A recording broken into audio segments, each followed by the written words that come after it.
diyada dab gasheen damaashadiyo ciyaar dartiin baa loo tumee allow gurigeena daa dartiin baa loo tumay. bismillaah magacaygu waa Nimco Cabdiraxmaan Maxamed waxaan ka tirsanahay wariyaasha gobolka aad baan ugu faraxsanahay inaan caawa aan ka soo qayb galo arooska Saalax Cabdi Daahir iyo waliba marwadiisa Aamina hambaliyo ayaan kun iyo kow jeer aan leeyahay de noqdo qoyskii isku waara ee ubad khayr qaba ilaahay uu kala siiyo ee lagu dago ilaahay ka dhiga ayaan leeyahay. halkan hambaliyo uga direeyaa walaalkay Saalax Cabdi Daahir Saalax Carab iyo waliba dumashida Aamina aadan waxaan leeyahay noqdo kuwii isku waara ubad khayr qabana kala hela habeenkiina dawladda la qaybsanaynaa. عليكم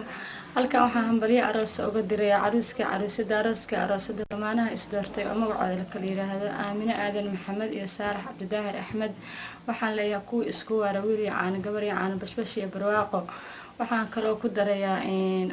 xabad ducaa oo maxaan ku dhahaa aan ku soo dhaweynay arooska cusub caawa aan ka dhacay magaalada Kalkacyo gaar ahaan xaafadda Garsoor waxaan leeyahay ducaa balaar badan oo cirka baaxadiisa leeg badiya wabiyaha iyo buura xabaka weyn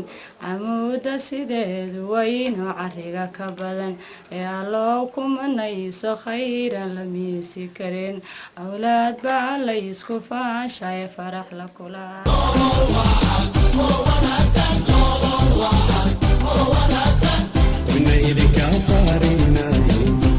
Assalaamu calaykum magacaygu waa Xamdi Cabdicasiis waxaan halkan ugu hambaliyeynayaa عروسك يا عروسة بقرك يا بقرة صالح عبد الظاهر يمرودي سامنا آدن وحن بالله هاي قوسك اللي جوه الملقوب برا النقطة وبتغير قبل كلهلا. عليكم ورحمة الله وبركاته مقعي وخضر محمد حسن وحن رأينا نعاوه هل كان همبليو كل يلاب وقدره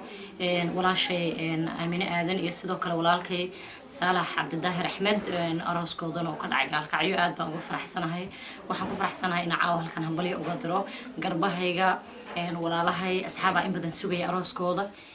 وحنا اللي حرير كراجو رسمي الله يدين كدوا أولاد سعيدنا.